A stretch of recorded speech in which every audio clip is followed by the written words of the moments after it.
সিংহ রাশির জাতক জাতিকা অগাস্টের প্রথম 16 দিন তার মধ্যে 3টে পরীক্ষা আপনার জীবনে হতে পারে, কিন্তু একটা ভুল কথা পরিবারের সাথে সম্পর্কের সাথে দূরত্ব তৈরি করতে পারে। এই একটা ভুল আপনার সিদ্ধান্তকে দুর্বল করতে পারে, আর একটা অপ্রয়োজনীয় খরচ মাসের ভালো আয়ের জায়গাটাকেও কিন্তু নষ্ট করে দিতে পারে। তাই এই ভিডিওতে আমি আলোচনা করব অগাস্ট 2026 সিংহ রাশির জাতক জাতিকাদের কেমন যেতে চলেছে। দেখুন, একটা জিনিস খুব সহজেই প্রথমে বুঝে নিতে হবে অগাস্ট মাস কেমন যাবে সেটার আগে, যে অগাস্ট মাসে গ্রহদের অবস্থানটা কেমন থাকবে। আগেই শুনেছেন 1 আগস্টের কথা। কেন, কি হচ্ছে 1 আগস্ট? 1 আগস্ট শুক্র কন্যা রাশিতে, মানে আপনার দ্বিতীয় স্থানে আসছেন, তবে সেখানে কিন্তু শুক্র নিচস্থ। দ্বিতীয় ভাব মানে কি? অর্থ, সঞ্চয়, পরিবার, খাদ্য এবং আমরা যে কথা বলি সেই কথা বলার জায়গা। তাই টাকা আসলেও তৃপ্তি কম হতে পারে। পরিবারের সঙ্গে কারোর মূল্যবোধ অথবা খরচ নিয়ে কোনো অমিল হতে পারে। আবার তার পরের দিন 2 আগস্ট মঙ্গল মিথুন রাশিতে, মানে আপনার একাদশভাবে প্রবেশ করবে। এটা আয়ের ভাব, লাভের ভাব, বিভিন্ন ধরনের যোগাযোগ, বন্ধু, বড় প্রতিষ্ঠান এবং লক্ষ্য পূরণের জায়গা। সঠিক মানুষের সঙ্গে যোগাযোগ করলে আয় এবং সুযোগ কিন্তু বাড়তে পারে। 5 আগস্ট বুধ কর্কট রাশিতে, মানে আপনার দ্বাদশস্থানে প্রবেশ করবে। সেখানে কিন্তু তুঙ্গস্থ বৃহস্পতি অলরেডি অবস্থান করছে।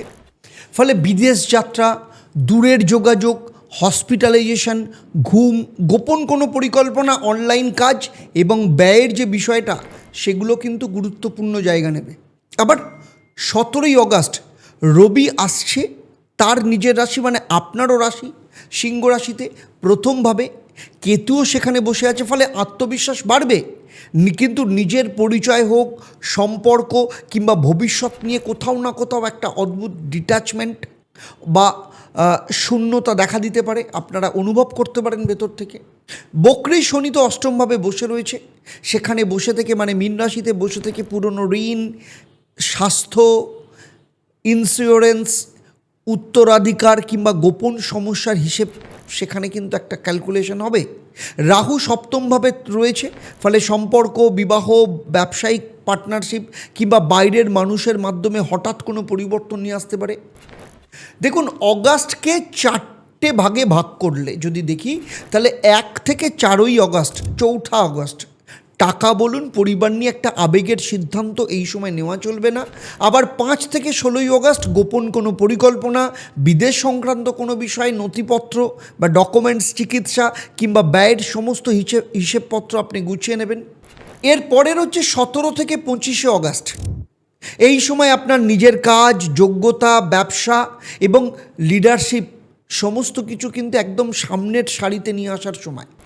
আবার 26 তারিখ থেকে বাকি মাস, মানে 31 তারিখ, এই সময় প্রতিশ্রুতি কম দিন। আগে যা শুরু করেছিলেন সেটা শেষ করুন।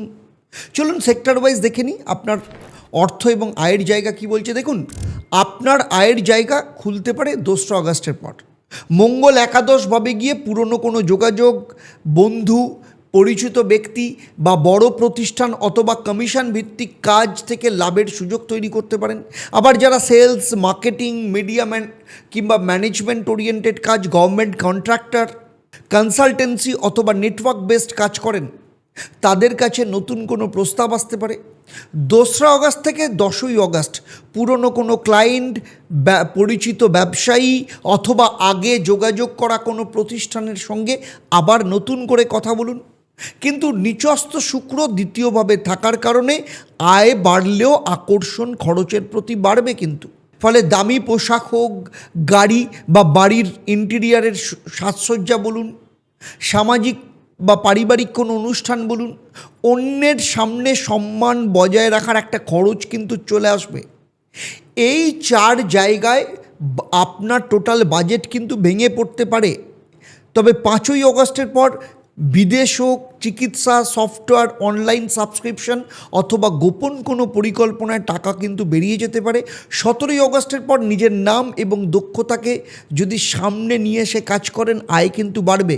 কিন্তু বড় কথা বলে ছোট ফল দিলে বিশ্বাস কমবে। তাই অগাস্ট মাসে আপনাদের ক্ষেত্রে ফাইন্যান্সিয়াল যে রেগুলেশন বলতে পারেন, আর্থিক নিয়ম যেটা মেনে চলবেন, সেটা হচ্ছে আয় দেখে খরচকে বিচার করবেন না, হাতে কত থাকছে সেটাই কিন্তু আপনার আসল লাভ। চলুন এবারে কথা বলছি চাকরি এবং কর্মজীবনের ক্ষেত্রে অগাস্টের প্রথমার্ধে আপনি নীরবে প্রস্তুতি নেবেন। দ্বিতীয়ার্ধে মানুষ আপনাকে দেখতে শুরু করবে। 17ই অগাস্ট রবি নিজের রাশিতে প্রবেশ করবার পর নেতৃত্ব, কর্তৃত্ব এবং সিদ্ধান্ত নেওয়ার ক্ষমতা বাড়বে। কোনো মিটিং, ইন্টারভিউ, প্রেজেন্টেশন অথবা সিনিয়র ম্যানেজমেন্টের সামনে নিজের কথা বলার সুযোগ আসতে পারে। কিন্তু বক্রী শনি অষ্টমভাবে থাকার জন্য অফিসে কোনো পুরনো ভুল, অডিট অথবা কনফিডেন্সিয়াল ফাইল, ট্যাক্স কমপ্লায়েন্সেস অথবা গোপন কোনো কিছু, এগুলো সমস্ত কিছু সামনে আসতে পারে। 5 থেকে 16ই অগাস্ট নিজের কাজের সমস্ত প্রমাণ গুছিয়ে রাখুন। কোন প্রজেক্ট শেষ করছেন, কত রেভিনিউ এনেছেন, কোন কোন সমস্যা বা কতটা সমস্যা আপনি সমাধান করেছেন, কোনো দায়িত্ব অন্যের হয়ে সামলেছেন কিনা, সমস্ত ডেটা আপনার হাতে থাকা ভীষণ দরকার। আবার 17 থেকে 24শে অগাস্ট প্রমোশন কিংবা রোল চেঞ্জ হোক অথবা নতুন কোনো চাকরির আলোচনা এগোতে পারে। তবে কেতু যেহেতু রয়েছে তাই প্রথমভাবে কিছু হঠাৎ করে মনে হতে পারে এই মাসের প্রথমভাবে যে এই কাজ আমার আর ভালো লাগছে না। তাই এই শুধু সাময়িক বিরক্তির কারণে চাকরি ছাড়ার ভুল করবেন না। নতুন অফার লেটার, স্যালারি, লোকেশন অথবা আপনার যে রেসপন্সিবিলিটি পুরোটা যতক্ষণ না পরিষ্কারভাবে বুঝে নিচ্ছেন না ততক্ষণ পর্যন্ত পুরনো জায়গা ছাড়বেন না। অগাস্টে আপনার যে সাইলেন্ট এতক্ষণ দিন ধরে যে চুপচাপ পরিশ্রম করে এসছেন তার ভিজিবিলিটি বাড়বে এবং আপনার সেক্ষেত্রে সম্মান বাড়বে। চুপ করে বসে থাকলে কেউ আপনার কাজের কর্তৃত্ব পর্যন্ত নিয়ে নিতে পারে, সে ব্যাপারেও আপনাকে সচেতন থাকতে হবে। আর যেসব সিংহ রাশির ব্যবসায়ীরা রয়েছেন তাদের ক্ষেত্রে বলবো সুযোগ আসবে কোথা থেকে, নেটওয়ার্ক থেকে, পার্টনারশিপ থেকে। মঙ্গল একাদশভাবে যখন যাচ্ছে তার মানে ক্লায়েন্ট হোক, কোনো বড় ক্লায়েন্ট, ডিলার, ডিস্ট্রিবিউটার অথবা পরিচিত মানুষের রেফারেল কাজ থেকে কোনো কাজ আসতে পারে। 2 থেকে 12ই অগাস্ট কাস্টমারদের সাথে আবার যোগাযোগ করুন। 17ই অগাস্টের পর ব্র্যান্ড, ফেস বা লিডারশিপ সমস্ত কিছু সামনে আসবে। নিজের নাম ব্যবহার করে প্রচার করলে ফল বাড়তে পারে, কিন্তু রাহু সপ্তমভাবে থাকার কারণে নতুন পার্টনার খুব আকর্ষণীয় কোনো প্রস্তাব দিতে পারে, কিন্তু তিনি যাই প্রস্তাব দিন না কেন বড় লাভের কথা তিনি বলতে পারেন, এগুলো একটু যাচাই করে নেবেন। বিদেশি যোগাযোগ বা কানেকশানের সাথে কথা বলতে পারেন। দেখুন, অল্প সময়ের ব্যবসা বাড়ানোর প্রতিশ্রুতি কেউ দিতে পারেন, তাই কাগজ না দেখে বিশ্বাস করবেন না। কে টাকা দেবে, ক্লায়েন্টের পেমেন্ট কোথায় যাবে, লোকসান হলে তার দায় কিভাবে ভাগ হবে বা কে নেবে, পার্টনার যদি ব্যবসা ছেড়ে যায় তাহলে কি হবে, বা আপনি যদি ব্যবসা ছেড়ে যান তাহলে কি হবে, সব লিখিতভাবে রাখুন। 5 থেকে 16ই অগাস্ট গোপন কোনো নতুন পরিকল্পনা আপনি তৈরি করতে পারেন। 17 থেকে 25শে অগাস্ট সেটা বাজারে প্রকাশ করতে পারেন। আগে প্রকাশ করলে অন্য কেউ সেই ধারণাটা কিন্তু কপি করে নিতে পারে। খুব দেরি করলে আবার অন্যের হাতে সুযোগ চলে যেতে পারে, তাই এই সময়টা আপনার ক্ষেত্রে একদম আইডল। এবারে আসছি প্রেমের ক্ষেত্রে। দেখুন, প্রেমের ক্ষেত্রে অগাস্ট মাস খুব আকর্ষণীয় হতে পারে। আকর্ষণ এখানে তীব্র হতে পারে। রাহু সপ্তমভাবে থাকার কারণে এমন একজন মানুষের প্রতি টান তৈরি হতে পারে যিনি আপনার স্বাভাবিক পছন্দের থেকে একদম আলাদা। অন্য শহর হতে পারে, অন্য সংস্কৃতি হতে পারে, বয়সের পার্থক্য থাকতে পারে, অনলাইন পরিচয় অথবা এমন কোনো সম্পর্ক যেটা শুরুতে গোপন রাখতে হচ্ছে। কিন্তু আকর্ষণ এবং নির্ভরযোগ্যতা দুটো কিন্তু এক নয়। 1 থেকে 10ই অগাস্ট শুধু কথা শুনে বিশ্বাস করবেন না, মানুষটার কাজ, সময় দেওয়া এবং দায়িত্ব নেওয়ার ক্ষমতা একটু দেখুন। শুক্র নিচস্থ আছে, তাই আপনি যখনই কোনো কথা বলবেন খুব ভাবনা চিন্তা করে কথা বলতে হবে আপনাকে, কারণ আপনার একটা কথা আপনার সঙ্গীর ক্ষেত্রে কিন্তু আঘাত আনতে পারে। আবার 17ই অগাস্টের পর আপনি নিজের মতামত আরও জোরে রাখবেন, আপনার ক্ষেত্রে ভালো হবে। কিন্তু কেতু আপনার প্রথমভাবে থাকার কারণে আপনার যে সঙ্গী তার অনুভূতি থেকে নিজেকে দূরে সরিয়েও আপনি নিতে পারেন, সেই রকম সম্ভাবনাও রয়েছে। এই মাসে সম্পর্কের মূল প্রশ্ন হবে আপনি কি সঙ্গীকে বুঝতে চাইছেন নাকি শুধু নিজের কথা প্রমাণ করতে চাইছেন। সত্যি ভালোবাসা থাকলে কথা পরিষ্কার হবে, শুধু আকর্ষণ থাকলে 17ই অগাস্টের পর এই সমস্ত রিলেশনের ক্ষেত্রে ফাঁকগুলো ধরা পড়বে। চলুন এবারে কথা বলছি বিবাহিত জীবনের ক্ষেত্রে যাদের বিয়ের বা বিবাহের আলোচনা চলছে তাদের জন্য বলবো অগাস্টে প্রস্তাব দ্রুত এগোতে পারে। বিশেষ করে বন্ধু, পরিচিত কোনো ব্যক্তি, সামাজিক কোনো যোগাযোগ অথবা অনলাইনের মাধ্যমে কিন্তু নতুন সম্বন্ধ আসতে পারে। কিন্তু রাহু সপ্তমভাবে থাকার কারণে বাইরে থেকে মানুষটি খুব সফল, আকর্ষণীয় এবং আধুনিক মনে হলেও কিছু তথ্য অসম্পূর্ণ থাকতে পারে, যেমন আয়, ঋণ, আগের কোনো সম্পর্ক, পারিবারিক রেসপন্সিবিলিটি, ভবিষ্যৎ পরিকল্পনা, এই বিষয়গুলো পরিষ্কারভাবে জানুন। বিবাহের ক্ষেত্রে অগাস্টে সবথেকে বড় সমস্যা হবে অর্থ এবং অহংকার। কে কত খরচ করছেন, কার পরিবার বেশি গুরুত্ব দিচ্ছেন, কোন সিদ্ধান্ত কার কথায় হবে, এই বিষয়গুলো নিয়ে দুজনের মধ্যে বা দুই পরিবারের মধ্যে উত্তেজনা বাড়তে পারে। 17ই অগাস্টের পর নিজের সম্মান রক্ষা করতে গিয়ে সঙ্গীকে অসম্মান করবেন না। আপনি যদি শান্তভাবে কথা বলেন, সম্পর্কের সমস্ত পুরনো সমস্যার সমাধান হয়ে যাবে। রাগের ভাষায় কথা বললে ছোট সমস্যা পরিবারের অন্যদের সদস্যদের মধ্যেও কিন্তু ছড়িয়ে পড়তে পারে।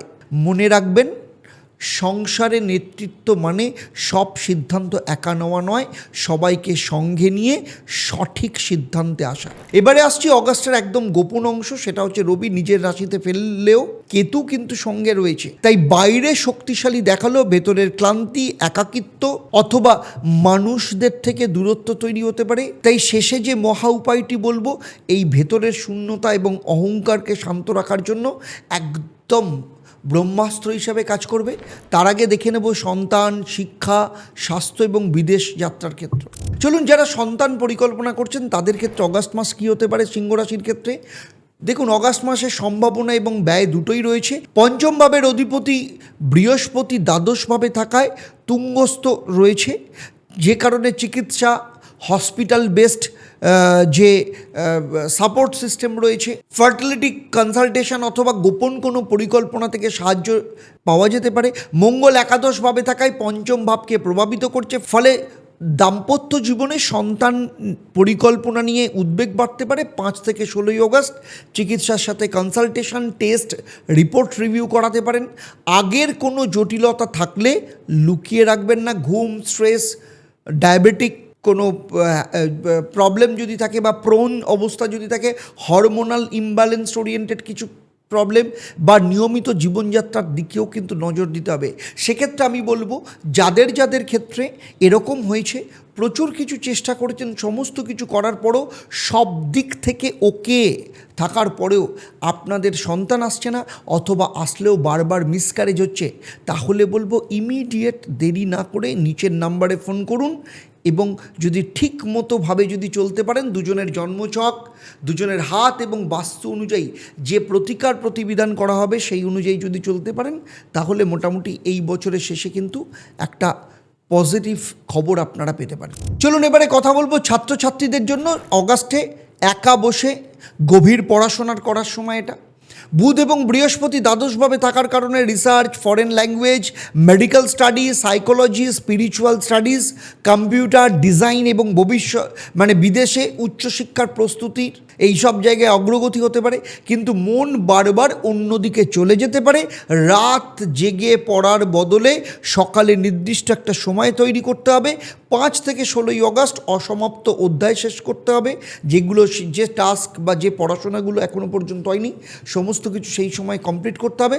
17ই অগাস্টের পর ইন্টারভিউ, ভাইবা, প্রেজেন্টেশন অথবা মৌখিক যে পরীক্ষা, সেই সব জায়গায় আত্মবিশ্বাস বাড়তে পারে। কেতুর কারণে অতিরিক্ত আত্মবিশ্বাস, খুব সহজ প্রশ্নও কিন্তু সিলি মিস্টেকের কবলে পড়তে পারে। উত্তর দেওয়ার আগে পুরো প্রশ্নটা সম্পূর্ণভাবে পড়তে হবে। আর বিদেশি কোনো কোর্স বা অনলাইন ডিগ্রিতে ভর্তি হওয়ার আগে প্রতিষ্ঠানের স্বীকৃতি ভালো করে যাচাই করতে হবে। চলুন এবারে চলে আসছি আপনার জীবনের সবথেকে বড় সম্পদ, সেটা হচ্ছে স্বাস্থ্য, ঘুম এবং গোপন শারীরিক সমস্যার ওপর নজর রাখুন। বুধ এবং বৃহস্পতি দ্বাদশভাবে থাকার জন্য হসপিটালের কোনো পরীক্ষা, ওষুধ অথবা চিকিৎসা খাতে খরচা বাড়তে পারে। বক্রী শনি অষ্টমভাবে থাকায় পুরনো সমস্যা আবার ফিরে আসতে পারে। জয়েন্ট পেন, পিঠের ব্যথা, দীর্ঘদিনের দুর্বলতা, হজমের সমস্যা, এমন কোনো উপসর্গ যা কখনো থাকে আবার কখনো থাকে না। 17 আগস্টের পর রবি যখন নিজের রাশিতে প্রবেশ করবে তখন ইমিউন পাওয়ার বাড়বে, কিন্তু কেতু থাকার জন্য মাথা হালকা লাগা, মনোযোগ কনসেন্ট্রেশন পাওয়ার কম, অতিরিক্ত গরম, চোখের ক্লান্তি, অথবা নিজেকে কোথাও না কোথাও একটা ডিট্যাচমেন্টের জায়গা, বিচ্ছিন্নতার জায়গা মনে হবে। শরীর ভালো লাগলেই ওষুধ কিন্তু বন্ধ করবেন না, যে কোর্স করছেন কোর্সটা কমপ্লিট করবেন। দেখুন, স্থায়ী কোনো সমস্যা থাকলে অবশ্যই সময় মতো খাবার খান, রাত জাগা বন্ধ করুন, আর পর্যাপ্ত পরিমাণ জল পান করুন। তাই তার সাথে বলবো, নিজের সময়সীমা না বুঝে অতিরিক্ত কাজ করবেন না। আর বিদেশে যারা যেতে চাইছে তাদের ক্ষেত্রে তুঙ্গস্থ বৃহস্পতি দ্বাদশ স্থানে থাকায় এবং 5ই আগস্টের পর বুধ সেখানে আসার ফলে বিদেশি প্রতিষ্ঠান, দূরের client, online international work, visa, higher education অথবা রিলোকেশনের পথ খুলতে পারে। 5 থেকে 16ই আগস্ট কাগজপত্র প্রস্তুত করুন, পাসপোর্ট, ব্যাঙ্ক স্টেটমেন্ট, এক্সপিরিয়েন্স আপনার যেটা রয়েছে, কোনো experience letter, medical report, admission documents, এগুলো আবার ভালো করে যাচাই করুন। 17 আগস্টের পর কোনো ইন্টারভিউ বা কর্তৃপক্ষের সামনে নিজের কথা বলার শক্তি বাড়বে, কিন্তু গোপন খরচকে অবহেলা করবেন না। ভিসা ফি, এজেন্ট চার্জেস, ইন্স্যুরেন্স, মেডিকেল এবং থাকার খরচের অংশ হিসেব করতে হবে। বিদেশের সুযোগ আসতে পারে, কিন্তু অর্থ এবং চুক্তি অনুযায়ী না বুঝে এগোলে চাপ কিন্তু বাড়বে। চলুন এবারে কথা বলবো শ্রী শ্রী ঈশ্বরী মায়ের মহা উপায় এবং মহাদেবের শ্রাবণ মাসের মহা উপায়। দেখুন, প্রতি রবিবার সূর্যোদয়ের পর পূর্ব দিকে মুখ করে বসুন, শ্রী শ্রী ঈশ্বরী মা এবং মহাদেবের সামনে একটা ঘিয়ের প্রদীপ জ্বালিয়ে অখণ্ড বেলপাতা, তার ওপর সামান্য লাল চন্দন অর্পণ করে শিবের মাথায় রাখুন। তারপর কি করবেন, শিবের রুদ্রমন্ত্র জপ করবেন, ওম নমঃ ভগবতে রুদ্রায়। এরপর সিংহ রাশির অধিপতিকে সূর্যদেব, তার মন্ত্র 21 বার জপ করুন, ওম ঘৃণী সূর্যায় নমঃ। পুজো শেষে প্রার্থনা করুন, হে শ্রী শ্রী ঈশ্বরী মা, হে দেবাদিদেব মহাদেব, সংযম দিয়ে আমার অহংকারকে শান্ত করো, আমার আত্মবিশ্বাসকে সৎকর্ম এবং দায়িত্ব আর মানুষের মঙ্গলের পথে পরিচালিত করো। আর কি করবেন, রবিবার দিন আপনার সামর্থ্য অনুযায়ী গম এবং সামান্য গুড় কোনো দরিদ্র শ্রমজীবী পরিবারকে দান করুন। সেই সাথে পিতা, গুরু অথবা পরিবারের কোনো প্রবীণ ব্যক্তির সঙ্গে কোনো অপমানজনক ভাষায় কথা বলবেন না। দান এবং সম্মান দুটোই কিন্তু একই প্রতিকারের অংশ হিসাবে আপনাকে মাথায় রাখতে হবে। আর ঘরের পূর্ব দিক পরিষ্কার রাখুন, লালযুক্ত আলো রাখুন। পূর্ব দিকে কোনো ভাঙা ঘড়ি, নষ্ট আয়না বা কোনো পুরনো জুতো অথবা ভারী অপ্রয়োজনীয় কোনো জিনিস রাখবেন না। প্রতিদিন সকালে জানলা খুলে সূর্যের আলো প্রবেশ করতে দিন। আর অগাস্টে আপনার শুভ রং গোল্ডেন কালার, অত্যন্ত ভালো, যে কোনো মিটিং, ইন্টারভিউ সব জায়গা আপনি ধারণ করতে পারেন। এবারে সিংহ রাশির বন্ধুরা, আপনারা কমেন্টে গিয়ে লিখুন জয় ঈশ্বরী মা এবং এক শব্দে লিখুন যে আপনার জীবনের সবথেকে বড় চিন্তা কোনটা। তাহলে আজকের মতো বিদায় নিচ্ছি, আবার দেখা হবে পরবর্তী পর্বে। এখন কি করবেন, গভীর একটা শ্বাস নিন, হাত জোর করে বলুন ওম একাং ব্রহ্ম প্রেমং পরমম। জয় ঈশ্বরী মা। নমস্কার, ভালো থাকবেন।